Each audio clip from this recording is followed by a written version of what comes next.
Stay tuned and let's check out this Marvel Legends Eternals Crow.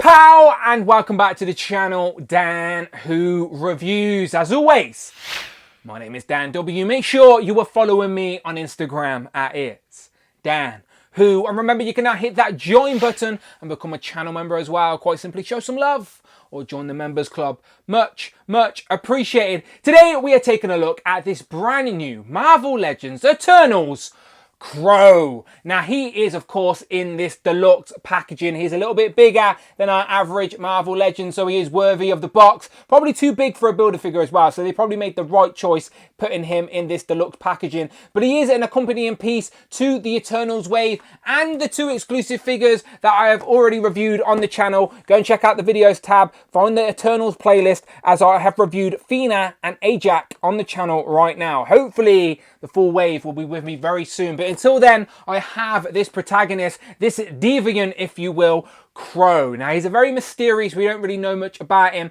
but he is very interestingly looking, if really that's a nice way to put it. On the side of the box, you get a better promo image of Crow. Very weird looking. Probably a better look here on the back of the box if you see all these tentacle pieces coming off him. No wave association or anything like that, but we do get a write-up that gives us a bit of information that says, a powerful Deviant, unlike any other the Eternals have faced over the millennia, Crow's appearance is the harbinger for a global threat. Now, I do think in the comics, Crow is like a very unique Deviant in the way he can change his look and appearance. And I also think he had an affair with Fina, but I'd have to do my research on that. But still, don't know much about him in the regards to the MCU, but we will in November. Until then, we can add the figure to our shelf. Let's get him open. So here we have Crow out of the packaging, and as you can see, he doesn't have all his tentacle pieces on just yet, because I wanted to show you in the box, he actually comes with his tentacle pieces like in a separate tray. So you literally get all of these pieces as well as the figure. Now I'm assuming these all attach on interchangeable parts and whatnot, and then you have your display options, which as I said, I always appreciate. So if we just literally take these out of the box. Here we have all the pieces out of the tray now, and obviously I wanted to give you my first impressions on this figure. He's definitely taller than I expected, so let's measure him up first and foremost. So he is, without any of the tentacle pieces on, about just under 8.5 inches, maybe 8.25, but bigger than I expected, to be fair. And he should tower over the Eternal figures, as he should, as we have seen him in the trailer. He was holding up Fina and he does look massive, but I think this Deviant can sort of change his appearance and maybe change his size and whatnot anyway. But I like all the metallic shine on him, just like the Eternals figures. They had sort of a metallic sort of shine, and so does Crow here. It goes from gold to green amongst the black to then this purpley blue, back to the gold and to the green and to the purple, and then you got a bit of red on the head as well as 4 eyes, and I'll show you them in a minute as well. Again, accurate to what we have seen in the trailer. And then we have all these pieces sort of floating off him, and sort of gives me the vibes of a symbiote, if you will. But yeah, he looks creepy looking, definitely looks like a villain. And yeah, let's start figuring out where all these go. On the back of Crow, you can see 2 ports, and both of them have a unique shape, so you don't mix up what tentacle goes into which part. The other 2 pieces are interchangeable forearms. I'll show you these in a minute. But the back pieces, as I said, you get these 2 pieces. Both of these have a unique shape, so it's very easy to figure it out. So this one goes in here. So that goes in there, and it fits in there nice and snug, and you can sort of see it's a bit more purple than the black of the back. And then this one goes in here. So will that go that way? There you go, that goes in there.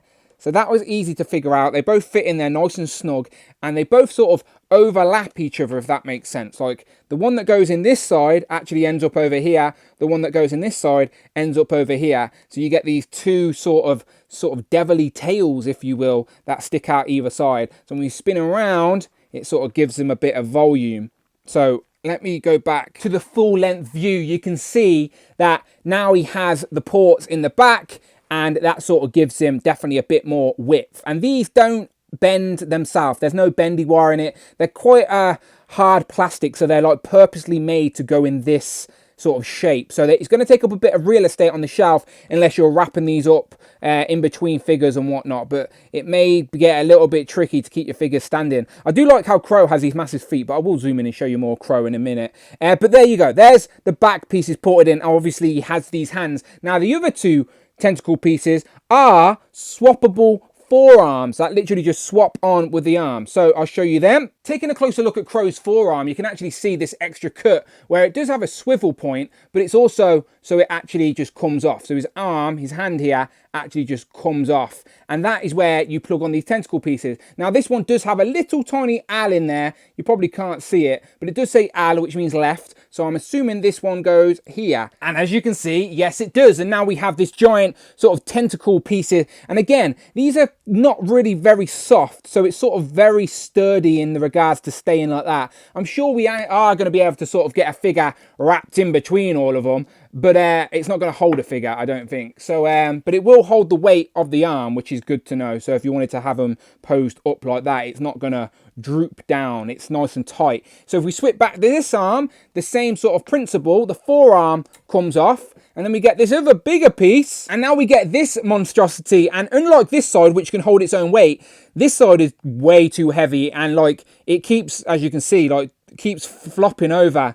Because there's a lot of plastic there on the forearm for these very tiny forearms, and the articulation is swiveling up here just under the elbow. So yeah, we sort of need to see the film before we decide how we get this guy posed up, I guess. But yeah, this is very gangly looking. Definitely sort of looks like a symbiote, doesn't it? Let's be honest. But it's a deviant created by the Celestials, as we know. And yeah, the gold tips of these tentacle fingers, whatever you want to call them. Yeah, definitely makes Crow very gangly, and he's definitely going to take up a lot of real estate and look imposing on the shelf. He undoubtedly looks like a villain, but as I said, you're going to have to make some space for this guy and make sure he doesn't knock anyone over. So we get a closer look at the head sculpt, and again, very alien looking. You've got 4 eyes, 2 little white beady pearl eyes either side of the face, and then he has that little bit of red sort of mark on his forehead. And he has just got normal sort of Marvel Legends head articulation. Will swim round. I'm assuming it's just on a ball joint, because you can get him looking up pretty good. Looking down, not so much, but side to side, lots of range there. And yeah, he sort of does have a mouth there. It's sort of there, but it's hidden in the dark colours. And yeah, lighter green, a bit to darker green hidden behind the red. But again, very metallic looking, shining under the lights, very creepy looking. And up here on the neck, you can see how purple it is. And all these sort of tentacle pieces are literally attached to the upper torso. As I said, sort of symbiote style, if you will. But these are all molded into this upper torso piece. There's the bits reported into the back. Spinning around to the front, we got this sort of rib cage area, if you will. Bit more green to gold here. And again, metallic-y looking, shining under the lights. And this has got range at the ab. So this is where you're going to get your waist swivel here, all up the top, and you get a bit of forward and a bit of back. So this is where the upper articulation goes. So lots of range up here on that ball joint. Down to the ab, you can sort of see more gold, to the black, moving down to the sort of crotch area. We got the purple in between, to the green. You can see there's a swivel up here at the top of the legs as well. And the legs, let's just see, they will go out pretty far. So lots of range on him, up pretty good as well, back pretty good as well. Definitely like lots of range on these legs. So he's got a decent range of articulation. He's just very awkward looking. But look how metallic he looks under these lights. And you can sort of see, depending on how the light hits him, depending on what sort of colour shines off him. Going back to the arms, just like the top of the torso, these arms have like tentacle pieces coming off. And these are actually on like the mid arms, and there's a swivel here underneath the elbow. But the arms will go up to 90, if I can get it in frame. It will go up sort of to, not quite to 90, I guess, but that's because of the unique sculpting. But still, it can go up high, it can go all the way up, of course, as we've seen, and swing it all the way around. But yeah, these are really heavy, so it's gonna, if you're going posed up like this on your shelf, I think over time you're gonna get a bit of droopage, and we don't want any droopage, do we now, gentlemen? Going down to the legs, again, a lot of green. And then these are the big feet that I wanted to show you about. These actually help him stand. So hopefully these are accurate to what we see on screen and make sense. Otherwise, it's just a sneaky ploy to help him stand. But I'm okay with it. Sort of looks like he's just standing in a bit of sludge, doesn't it? And there's a little bit of gold on there. And they're both quite like thick and definitely help him stand, because he's very thin and gangly. So these legs definitely help him balance, and I think they're unique pieces. But yeah, there is feet, and there is a rocker on them and a pivot on them, so there you can still get ankle pivot on them. And then the knees, you can see a double jointed knee as well. Is pretty good. Can he kick his own ass? Sort of. Like, that's pretty good, isn't it? So lots of articulation on this guy. There's his arm come off. And as I said, they're very heavy, so I might like have mine with one tentacle piece and one like actual hand, maybe. I don't know, depends on where I ended up displaying him. But as you can see, these are getting like caught up in the bottom ones as well, and it's quite overwhelming, this figure, to be fair. Like, because I've not seen the film and I don't really know the context of the character, I'm not sort of sure how I want him on the shelf. But as you can see, there's a lot to take in. So before we dive into some comparisons, just one last look at this figure with all the tentacle pieces plugged in, and I've just got him sort of standing up straight. Maybe get him on a flight stand like this above your Eternals, maybe. But again, once we've seen the film, we'll sort of have a better idea where we want this guy to go. But he's going to take up a lot of room on the shelf, but he's very nicely sculpted. This seems to be an all unique figure. I don't see where there's any reuse here. All of these sort of pieces of sculpted and weird sort of patterns, and as I said, these are all coming off. Like, it is an impressive figure, and a very nice looking bad guy. And again, having these figures early just make me more curious and excited to see the movie. So of course the first comparison had to be with the two Eternal figures I have actually got, which are Ajax and Fina. There are full reviews of both of these on the channel right now. Just go and check out the videos tab. And these are looking very nice. As I said, even the Eternal characters have a bit of a metallic sort of shine to them, and they're definitely going to catch your eye on display. So obviously I've got Crow here without the tentacle pieces on to sort of make him a little bit more manageable standing here next to them.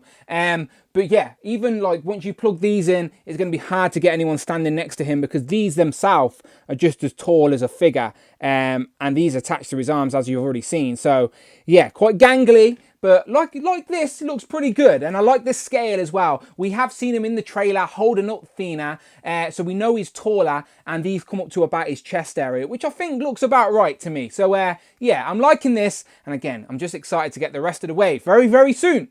So here we have Crow compared to Monster Venom, who it reminded me of, because as I said, this guy has symbiote tendencies in his appearance, and he also has a bit of a glimmer to him, and so does this first Build-A-Figure of the Monster Venom, where it's got that purple shine and obviously all these pieces coming off him. Now obviously mine doesn't have the hands attached, because I'm currently using him as Shadow King on my Kingpin Build-A-Figure on my display. But still, you can see where I've seen the resemblance, and just to show you how tall Crow is, he actually is taller than the Monster Venom. So yeah, decent size. Swinging back to the MCU, here we have two characters that helped kick off Phase 4. It is, of course, Black Widow and Shang-Chi. Now, the next movie we are anticipating is going to be Eternals next month. So we'll see how they end up being ranked once we've seen them all. But he scales very nicely with these as well.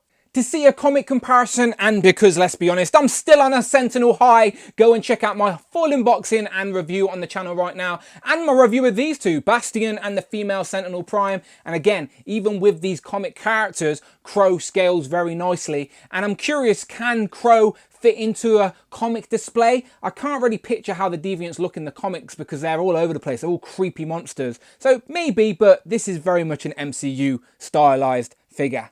And then last, but by no means least, here we have Crow compared to Worthy, Hal, Fire, Hank.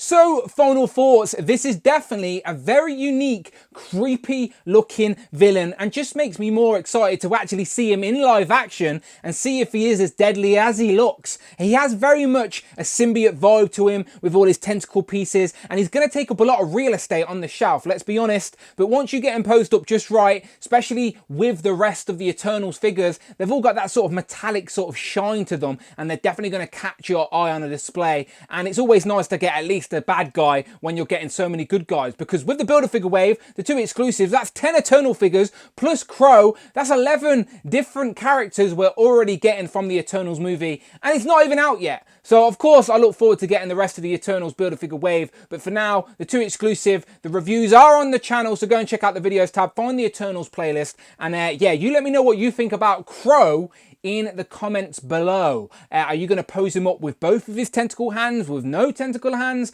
How are you going to make it work? Do you like the look of this guy? How does he compare to his comic comparison? Could he work on a comic display? I don't think he could, but let me know your thoughts in the comments below, as always, and please hit that subscribe button. Much appreciated. You can also hit that join button and become a channel member as well. Quite simply show some love or join the members club. Much appreciated. You can follow me on Instagram at It's Dan Who, and I'm on Twitter at Dan Who Reviews. And until then, people, my name is Dan W, and I will of course see you on the next one.